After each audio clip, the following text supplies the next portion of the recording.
that one coming at all. Wait. Steelers. But I wasn't wrong up in my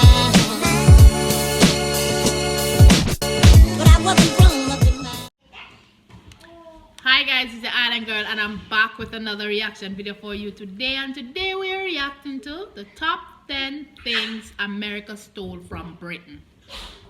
So we're going to get right into this. If you're new to my channel and it's your first time here, come on in, right back, put the smile in your face and enjoy. To all my regulars, my schmegglers, my sweetie pies, my sweetie poos, thank you for being here with your girl. You all know what to do. Come on in, right back. Put a smile on your face and enjoy. Don't forget to go in the comment section. Tell me what you'd like me to react to next because it will be done. Alright, without further ado, because I want to know what America stole from you guys. So let's get into this video. I'm going to put them in the place when I find out. Here we go, guys. For this list, we're counting down famous facets of American culture which actually originated in Britain. Okay. While standout British inventions are subject for another list, today's countdown tackles typically American things, which the US has the UK to thank for. Alright. Number 10. Apple pie. As American as apple pie, right? Wrong.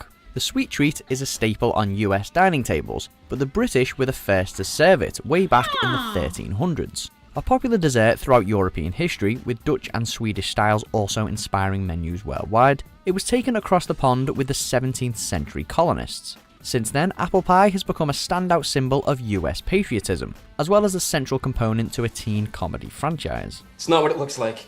Number 9. Why It's indeed.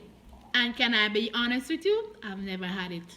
I've never tried it. I've never had it. Now I think I need to go and try one. I hope it's going to be good. But yeah, I've never tried apple pie before. Never had it. It looks good, but I don't know. I'm not a sweet person for that. Number 9. YMCA. Way before village people turned this institution into a cheesy disco anthem, and long before the YMCA swept across America, the Young Men's Christian Association was the brainchild of English philanthropist George Williams. Dismayed by working conditions in 18th century London, Williams conceived the now famous charity as a safe place for its patrons. While the movement's worldwide influence is something to be proud of, difficult to imagine Williams joining in with the dance moves.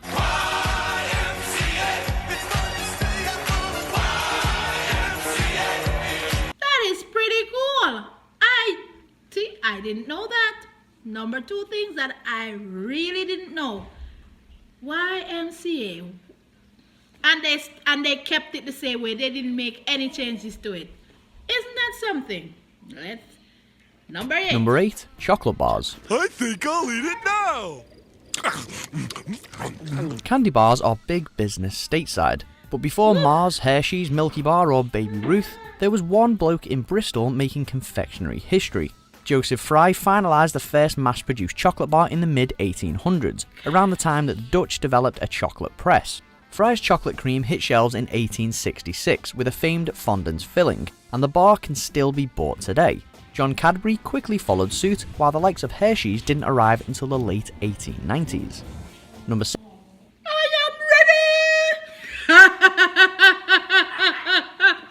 Yes, guys, I did a video the other day to oh, you did correct me. I said, listen, we didn't invent chocolate, we invented chocolate bar. I was like, okay, my bad. But on Tuesday, my P.O Box info will be in the description below under any video I post on Tuesday or Monday. I am ready and waiting. Please and thank you. I'm ready and waiting to try it. Oh, please, I'm begging you. I don't want the riffraff that's here. I need your guys' stuff. Please and thanks. I can only imagine. 7. Sandwiches. Could I have a glass of wine? Okay, And a ham sandwich? if you like. With a pickle? Alright. Thanks to world-conquering fast food outlets, Homer Simpson and Joey Tribbiani, you'd be forgiven for thinking that this foodstuff was a US creation. However, the history of the sandwich is long and complicated, and very little of it happened in America. While early versions are recorded across Europe, it's named after the 4th Earl of Sandwich in Kent. The story goes that he was an ardent gambler, and meat between bread was the simplest way of eating without disrupting a game of cards. Sandwich for display purposes only and should not be eaten. Interesting. But yet still they have 1,000,001 different kind of sandwiches here, and you would have thought that it was invented here. So here we go again. Interesting. But then I just watched another video to find out that the UK was the one who made this place. See, I'm telling you. Number 6. The Office. That's what she said. And yes, we mean the TV show and not the actual open-plan workplace, which is largely a German invention. Anyway, unlike a lot of American remakes of British TV, The Office US did manage to tap into most of what made its predecessor pair. But after 9 series and a shed load of awards, let's just remember where it all started. Steve Carell's Michael Scott is hilarious in his own right, but for fans of the British original, he'll always be David Brent in disguise.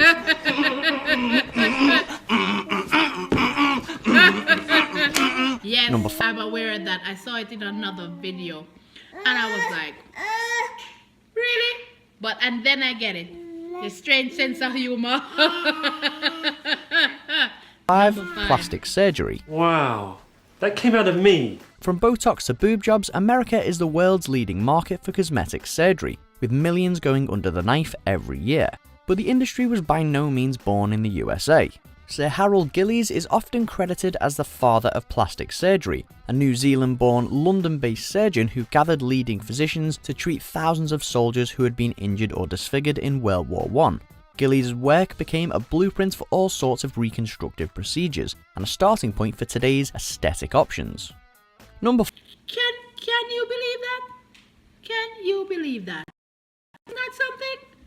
Plastic surgery started for helping soldiers, and listen, that's all they live by here. You'd have thought it was invented here. That is something. Number 4, it says the light bulb. I honestly thought that that was invented here. I honestly thought. 4. The light bulb. A supposedly serial stealer of other people's ideas, Thomas Edison's light bulb moment is considered one of the most significant steps in modern technology. Hey, Edison! How about sharing some of those light bulbs, huh?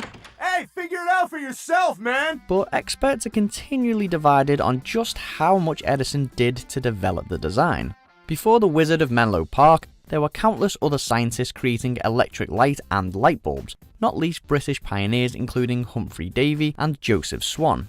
The anti-Edison camp claims that the inventor's only skill was knowing when to patent. One thing Edison did invent, for 100% genuine Edison invention, that we use every day, probably, most of us.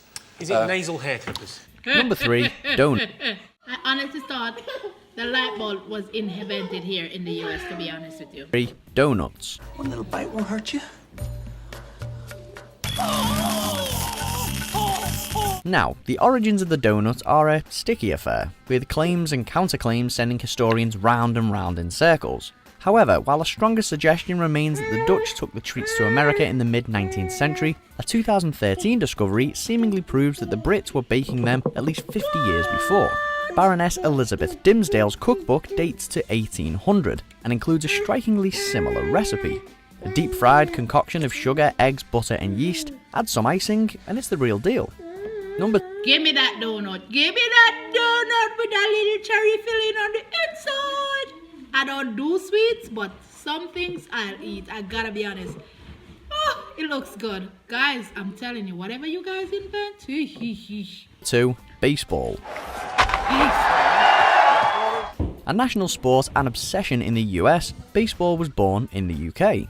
There are countless records of bat and ball games being played in Blighty, starting with stool ball in the 1300s. Sure, the rules have changed and refined over the years, but the basic premise is usually the same. Someone pitches, someone swings, others try to catch. In fact, some researchers argue that baseball is an offshoot of cricket, an English obsession which didn't catch on across the Atlantic.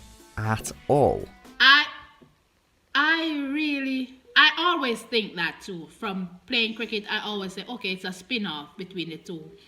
And then I watched a video the other day, so it's not, I didn't know you guys invented it, so I'm a little bit cocky right now. I'm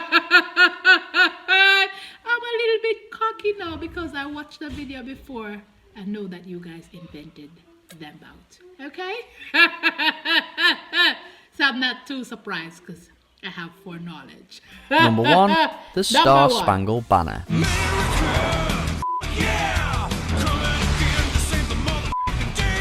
We finish with a final salute for great British influence on American culture, because the US national anthem is sung to the tune of an 18th century English drinking song. Baltimore wordsmith Francis Scott Key takes full credit for the lyrics, but the melody was written by John Stafford Smith, a Gloucester-born composer.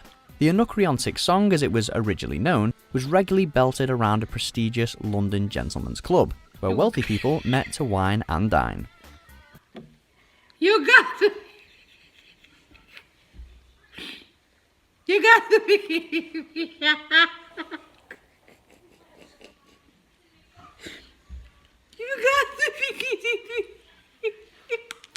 It's not funny.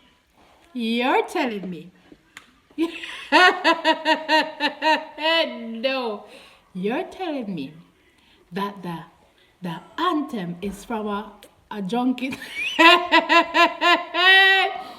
It's a bar song? It's a bar song. Are you guys serious? No. Tell me now, isn't that? Isn't that something? I didn't see that one coming at all. Wait. You know what? I'm not even going to say I'm not going to say what just the thought that crossed my mind. I am not going to say the thought that crossed my mind a while ago. So you know what? It's the Island Girl and I'm running out of here. The chocolate and 2 more I didn't know. But the rest of them, I had no clue. Isn't that something?